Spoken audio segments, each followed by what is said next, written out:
¿Qué tal? Bienvenido a tu clase de taller de liderazgo.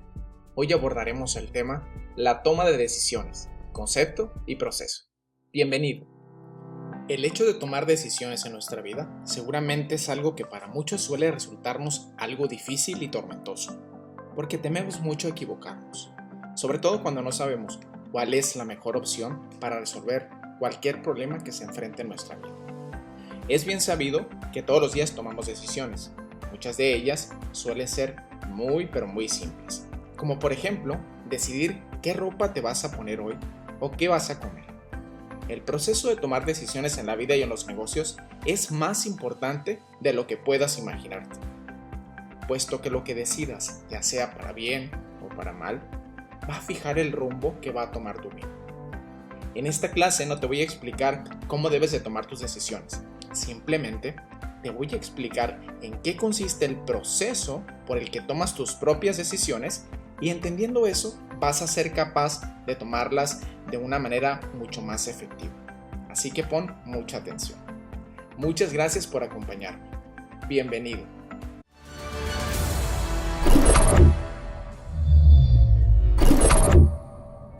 Para poder que comprendas, vamos a empezar en definir el concepto de toma de decisiones. Fíjate bien, toma de decisiones consiste en el proceso de evaluar y elegir por medio del razonamiento y la voluntad una determinada opción en medio de un universo de posibilidades, con el propósito de resolver una situación específica. Independientemente, la toma de decisiones va a aplicar en muchos de los siguientes ámbitos, en el aspecto personal, en el aspecto vocacional, en el aspecto familiar, en el social, en el laboral, en el aspecto económico, en el que sea. En cualquiera de los aspectos estos, el elegir dentro de un abanico, de un universo de posibilidades, a eso vamos a llamarle toma de decisiones. Y esas decisiones, compañero, justo como te lo platiqué en la introducción, van desde elecciones cotidianas de rutina, como vestirse, qué comer, a dónde vamos a salir a dar la vuelta con los amigos, etc. Hasta las decisiones o elecciones mucho más complejas. Y es donde ya interviene una mayor responsabilidad en la decisión que tomemos. Y es precisamente donde normalmente las personas entramos en conflicto emocional y nos estresamos y le damos vuelta y nos roba el sueño. Vaya. En pocas palabras, simplemente se vuelve un tormento.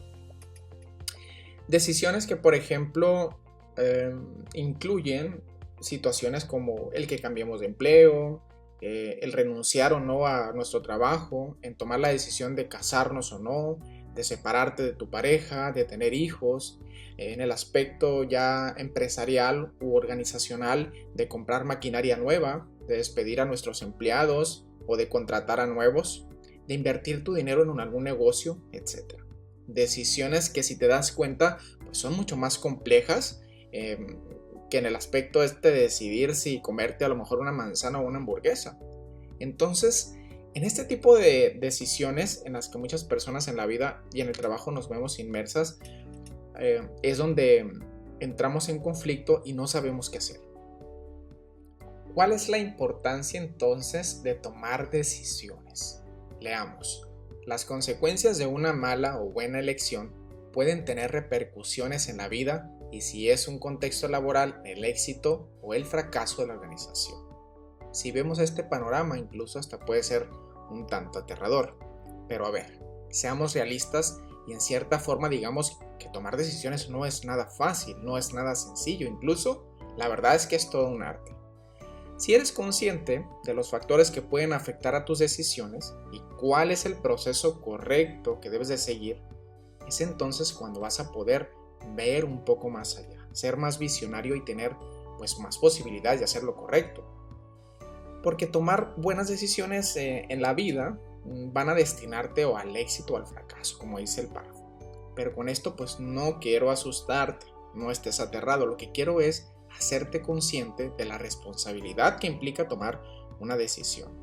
Es hacerte saber que es algo que debe de tomarse a conciencia y no al bravazo, como coloquialmente decimos. Ojalá que la niñez durara para siempre y que no tuviéramos que estar en esa situación.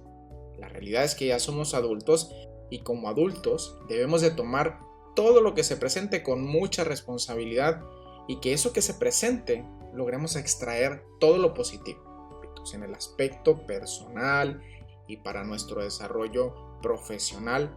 Nosotros, bueno, ustedes que son estudiantes y nosotros que ya también estamos en el camino luchando por ser exitosos y tomar las buenas decisiones que nos ayuden a alcanzar ese desarrollo.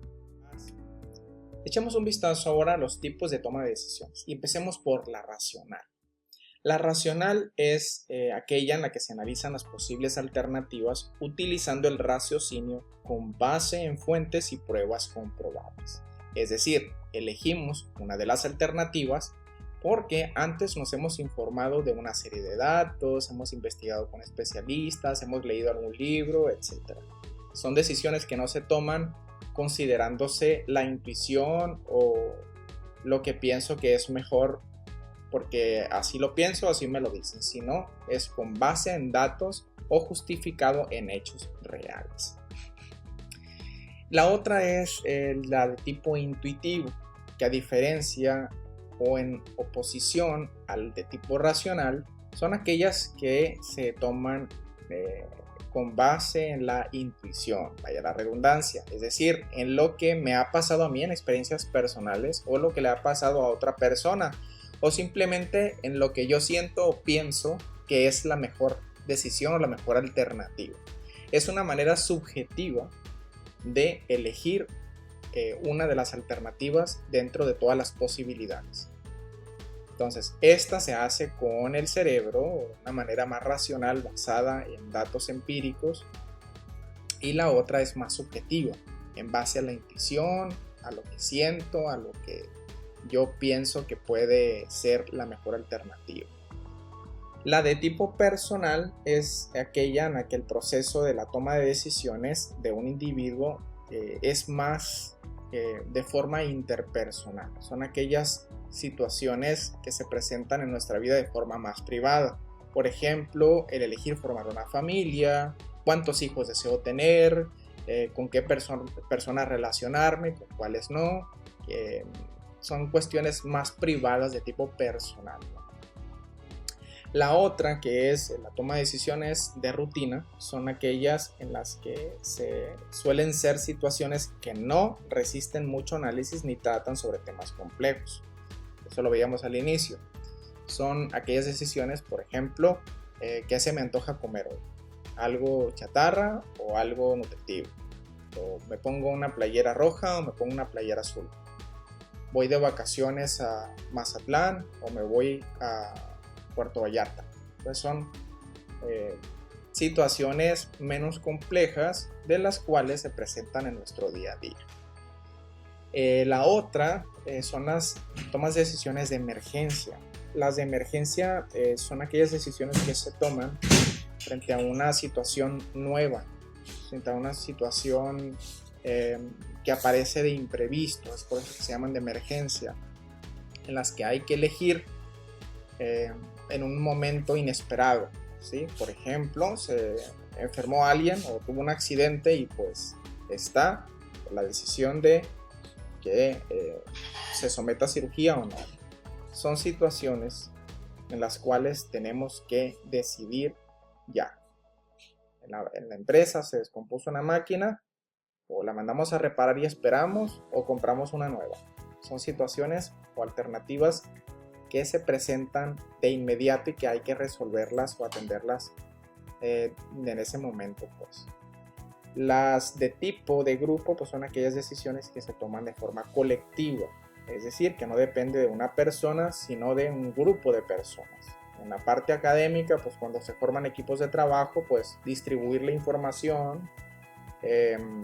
Cuando hacemos exposiciones, quién va a decir qué cosa y quién va a decir qué otra cosa, quién va a hacer algo específicamente y quién va a hacer, qué otra persona va a hacer alguna otra cosa. De forma opuesta a la toma de decisiones de grupo tenemos a las tomas de decisiones individuales, que en este caso no se realizan de forma colectiva como en las otras, sino que ya depende de una sola persona el tomar la decisión. El aspecto personal, pues el hecho de que te quieras casar o no, pues depende de esa persona. En el aspecto empresarial, a lo mejor el hecho de despedir a personal o de comprar máquina nueva o de introducir un nuevo producto no depende de los empleados o de muchas personas, sino depende de una sola, que sea el dueño o el inversionista o el gerente. Entonces son decisiones que se toman de forma individual, o sea que le corresponden a una sola persona. Las tomas de decisiones de tipo organizacional son aquellas que pueden ser de tipo individual o de tipo de grupo, hablando de los gerentes o el gerente, los directivos o los inversionistas, pero son aquellas que están relacionadas con la empresa o el trabajo, que determinan o definen el futuro de la empresa.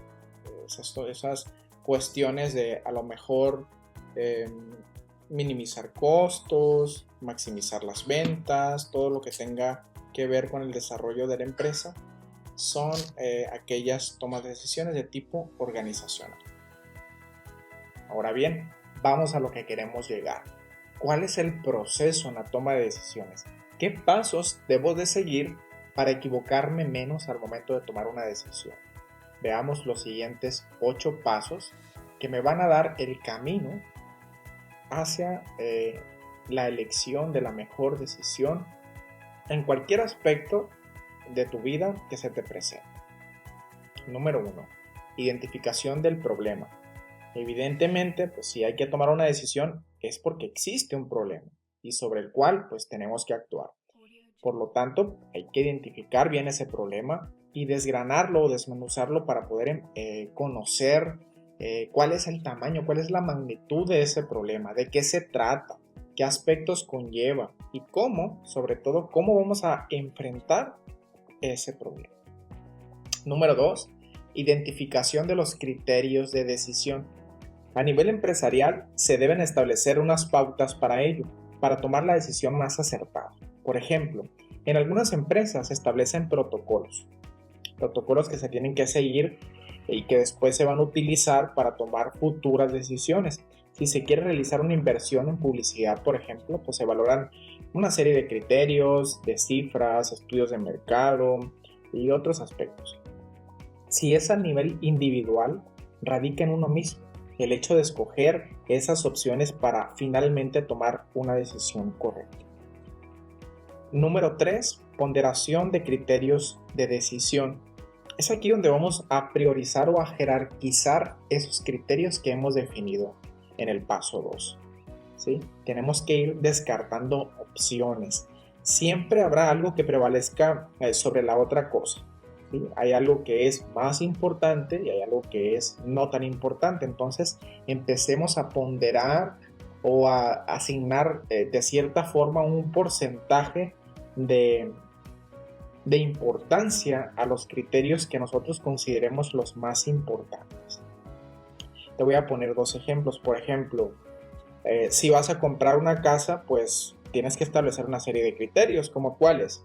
Pues a lo mejor el tamaño de la casa, la distancia que tiene la casa a mi trabajo, si tiene patio la casa, el presupuesto, cuánto me va a costar para ver si la voy a poder pagar. Entonces son puntos o son criterios de decisión que nosotros definimos antes o debemos definir antes de tomar una decisión. ¿En qué aspectos me voy a fijar o me debo de fijar para poder elegir entre esa decisión? En el caso de este ejemplo que te estoy poniendo, pues es el ejemplo de la casa, pero en el aspecto empresarial te pudiera poner otro ejemplo de a lo mejor en la elección de un proveedor o de proveedores, ¿sí? Puedo definir criterios de decisión. Por ejemplo, me debo de fijar al momento de elegir un proveedor en la puntualidad que tiene el proveedor, en la calidad de los productos que ofrecen. Me puedo fijar también en la cercanía que tiene ese proveedor a mi negocio o a mi empresa. Me puedo fijar también en los precios que me otorga en comparación con otros proveedores. Entonces son criterios de decisión que uno va definiendo para que me acerque más a elegir la alternativa que más me conviene. Entonces, una vez que yo definí esos criterios, los voy a ponderar, es decir, a ver, la cercanía al negocio, pues qué porcentaje le pongo, qué tan importante es en comparación a los precios, por ejemplo. En la cuestión de la casa, el tamaño de la casa, qué tan importante es versus el precio o la cercanía. Entonces ahí definir los criterios en el 2, identificarlos, y en el 3 ponderarlos, es decir, cuál es más importante que el otro. Número 4, desarrollo de alternativas. Lo que tenemos que hacer es elegir, ok, tenemos ya los criterios y ahora tengo este abanico de posibilidades. Tengo la casa A, la B y la C. Tengo el proveedor 1, 2, 3 y 4, ¿no? Que me pueden participar como posibles alternativas a la solución de ese problema. Entonces, desarrollamos o seleccionamos las posibles alternativas. En el caso de las casas, pues, ¿cuáles casas son las que pueden participar como candidatos a elegir? Y cuáles, en el caso de los proveedores, cuáles proveedores son los posibles candidatos a ser elegidos para mi empresa. Entonces aquí definimos o enlistamos a los participantes o a los candidatos, en este caso de las alternativas de decisión. Número 5, análisis y evaluación de las alternativas. En esta fase lo que tenemos que hacer es identificar cuál es lo bueno y lo malo, lo positivo y lo negativo de pues estas alternativas que he definido. En el caso de las casas, pues ¿qué tiene de bueno y qué tiene de malo? A lo mejor una casa está muy bonita, pero el sistema de drenaje o se va mucho el agua, pues ahí son tachos, ¿no? Entonces ir viendo de cada una de las alternativas que definimos en el paso 4, cuál es lo bueno y lo malo, lo positivo y lo negativo, las fortalezas y las debilidades que puede tener cada una de las alternativas, y lo que podemos conseguir evidentemente de cada una de ellas a pesar de eso. Entonces esto nos va a permitir que nos acerquemos más a la alternativa idónea, ¿sí? Y por ende ir descartando aquellas que pues no van a seguir participando en esta decisión, en esta selección. Paso número 6, selección de la alternativa. En esta fase, pues tras haber llevado a cabo las fases previas, las 5 fases previas, pues aquí tenemos ya que tomar una decisión. Tras haber definido criterios, ponderado, desarrollado alternativas y analizadas, tenemos que elegir en este momento, en el paso 6, con cuál alternativa me voy a quedar, con qué casa me voy a quedar, con qué proveedor me voy a quedar, siguiendo el ejemplo. Entonces, ¿cuál es la que más beneficios me va a traer, etcétera, ¿no? Aquí ya tenemos que elegir. El paso número 7, pues ya vamos con la implantación o la implementación de esa decisión o esa alternativa que elegimos. Tenemos que aplicar o implementar esa decisión, es decir, poner en marcha esa decisión. Si seguimos con el ejemplo de la casa, pues el día a día, la convivencia o el uso de la casa, pues nos va a decir si realmente elegimos la mejor casa o no. Por otra parte, en el ejemplo de elección de los proveedores, pues de igual forma. Y los requerimientos de materia prima que hagamos, pues son puntuales o no, si son con la calidad deseada o no. Es ahí cuando pues ya puesto en marcha la aplicación de esa alternativa que hemos elegido, pues nos vamos a dar cuenta si realmente elegimos o no la mejor alternativa. Y por último, paso número 8, tenemos que evaluar la eficacia de la decisión. Entonces, tenemos que medir o tenemos que evaluar de cierta manera el resultado conseguido a raíz de la decisión tomada. Y es aquí, en esta última etapa, donde nos va a tocar comprobar pues si se ha corregido el problema o dicho de otra manera si el objetivo planteado se ha cumplido. Entonces, si todavía persiste el problema o si no hemos alcanzado ese objetivo, volviendo al ejemplo, supongamos que la casa que elegimos resultó con problemas legales o con fallas eléctricas después que a lo mejor no nos dimos cuenta en un inicio, o bien en el otro ejemplo, en el ejemplo de los proveedores, que resulte que se demoró con las entregas o que los productos estaban llegando defectuosos. Bueno, pues entonces, pues en estos casos, pues lo que tenemos que hacer es estudiar en cuál de las fases que previamente seguimos tuvimos algún error. A lo mejor no identifiqué uno de los criterios que eran importantes o la ponderación que hice no era la correcta o no elegí las mejores opciones para solucionar el problema o alcanzar mi objetivo. Entonces hay que irnos atrás y ver si el error está ahí para hacer alguna modificación o ya de plano pues el afrontar, el tomar una nueva decisión. Por ejemplo, pues vender la casa y comprar una nueva, o bien en el caso de los proveedores pues o negociar con los proveedores para que se pongan las pilas o en dado caso de una manera drástica pues cambiarlos por proveedores que sean más eficientes. No existe una receta secreta para alcanzar el éxito con base en las tomas de decisiones que se presentan en nuestra vida. Sin embargo, estoy seguro de que si nos vamos por el camino correcto, si seguimos esta serie de pasos y lo que hemos aprendido hoy, estoy seguro que vamos a reducir la probabilidad de que te equivoques. Hemos llegado al final de la clase. Si te quedó alguna duda acerca del tema, la toma de decisiones, concepto y proceso, no dudes en comunicarme. Estoy en la mejor disposición de resolver todas tus inquietudes. Muchas gracias por tu atención. Nos vemos en la siguiente clase.